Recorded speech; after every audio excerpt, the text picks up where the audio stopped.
হয়, ৰাজ্যৰ লাখ লাখ নিবনুৱালৈ কিছু আশাৰ বতৰা কঢ়িয়াই আনিছে উত্তৰ গুৱাহাটীৰ এজন উদ্যমী লোক।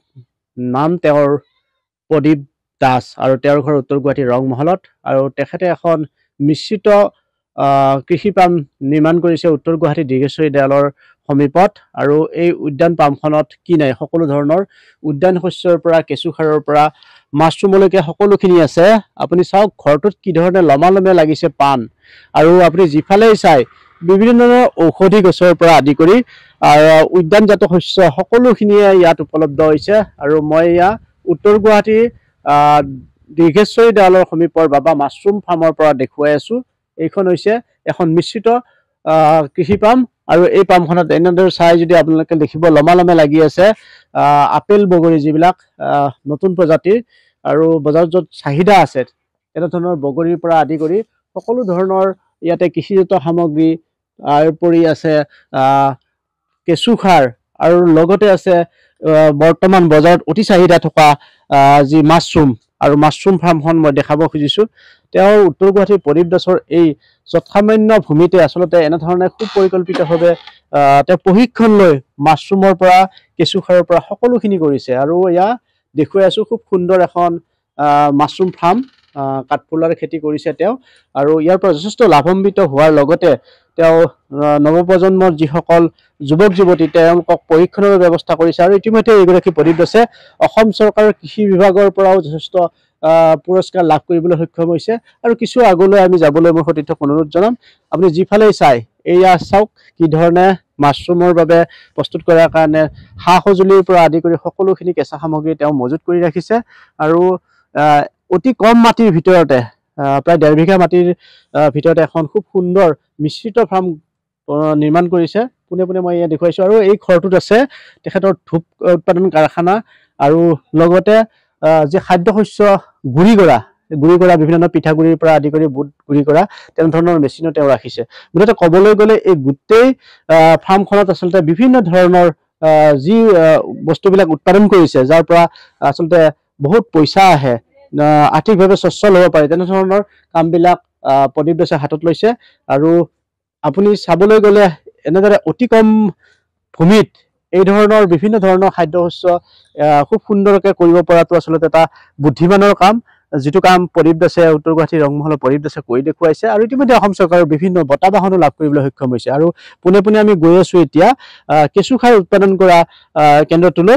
আৰু ইয়াত তেখেতে কেঁচুসাৰ বিগত কেইবছৰৰ পৰা আৰম্ভ কৰিছে, আৰু তাৰ পৰা কেঁচুসাৰ উৎপাদন কৰি যথেষ্ট লাভান্বিত হৈছে।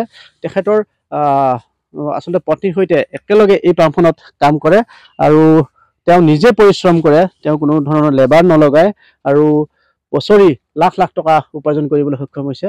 আৰু এয়া চাওক কি ধৰণে কেঁচুসাৰ উৎপাদন কৰে তেখেতে নিজৰ গৰুৰ গোহালিৰ গোবাৰে উৎপাদন কৰি আছে। দাদা, আপোনাক স্বাগতম জনাইছো। আৰু আজি লাখ লাখ নিবনুৱাৰ বাবে আপুনি এটা আশাৰ বতৰা হৈ পৰিছে, কাৰণ আপুনি যি ধৰণে উদ্যোগ লৈছে, যি ধৰণে আপুনি দেখুৱাইছে যে এনেদৰে আত্মনিৰ্ভৰশীল হ'ব পাৰি, সেই কথাটো আপুনি কি বিষয়ত আত্মনিৰ্ভৰ কৰিছে বাৰু?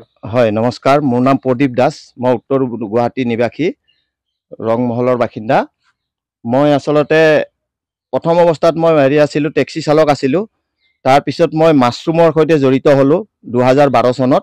2012 চনত মাছৰুমৰ সৈতে জড়িত হৈ মই বহুত উপকৃত হ'লোঁ। তাৰপিছত মই টেক্সি চলোৱা বন্ধ কৰি দিলোঁ। টেক্সি চলোৱা বন্ধ কৰি মই মাছৰুমৰ লগত সম্পূৰ্ণ মানে লাগি গ'লোঁ। মোৰ পৰিবাৰটো চলাবৰ কাৰণে মাছৰুমত বহুত সঁহাৰি পালোঁ।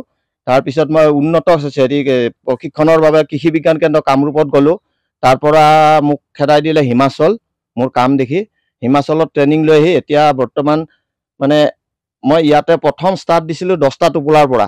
মোটামুটি 700 টকা লৈ মই ইয়াতে আহিছিলোঁ। মোৰ এইখন ফাৰ্ম ঘৰ হয়।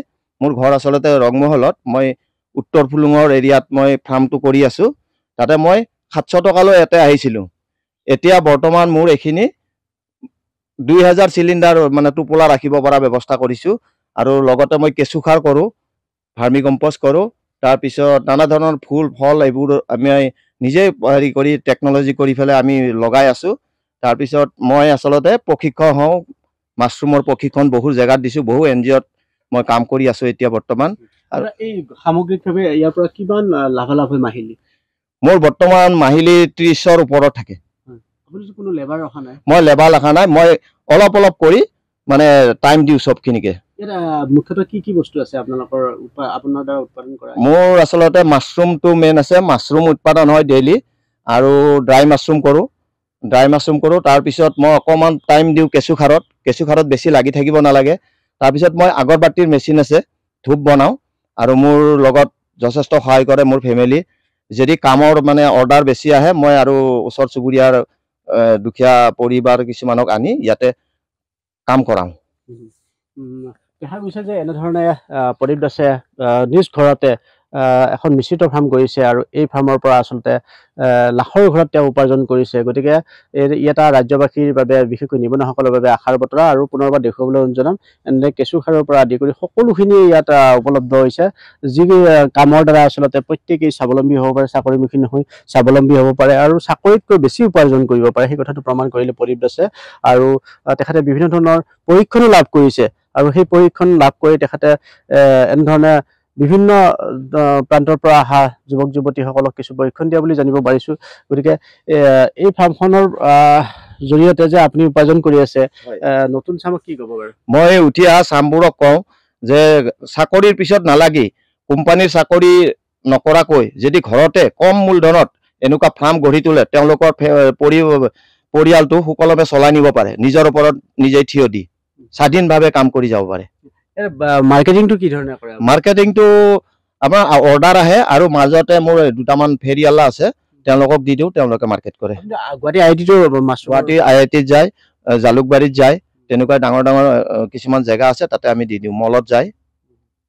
আৰু এনেধৰণে যদি কৃষি ফাৰ্ম এখন ঘৰত গঢ়িব পাৰে, নিশ্চয়কৈ সকলোৱে এনেধৰণে স্বাৱলম্বী হ'ব পাৰে। আৰু যি কথা আচলতে উত্তৰ গুৱাহাটীৰ এই উদ্যোগীজনে আচলতে দেখুৱাই দিলে হাতে কামে। আৰু এতিয়া প্ৰদীপ দাসক অনুসৰণ কৰি বহুতেই এনেধৰণৰ মাছৰুমৰ পৰা, কেঁচুসাৰৰ পৰা সকলো ধৰণৰ একেলগে একেটা স্থানতে এনেধৰণে এখন ফাৰ্ম কৰিব পাৰি, সেই কথা এতিয়া উপলব্ধি কৰি প্ৰত্যেকে আগবাঢ়িছে। গতিকে সঁচাকৈ ৰাজ্যত যি নিবনুৱা সমস্যা দিনে দিনে বাঢ়ি গৈছে, গতিকে এনেধৰণে উদ্যোগ ল'লে, এনেধৰণে আগবাঢ়িলে নিশ্চয়কৈ সকলোৱে স্বাৱলম্বী হ'ব পাৰিব। আৰু প্ৰদীপ দাস আচলতে এই ক্ষেত্ৰত এক জ্বলন্ত উদাহৰণ। আপুনি বিচৰা বাতৰি পাব কেৱল নিউজ 18 এপত। নিউজ 18 এপ ডাউনলোড কৰিবলৈ স্কেন কৰক এই QR কোড। গুগল প্লে ষ্টৰতো পাব এই নিউজ 18 এপ।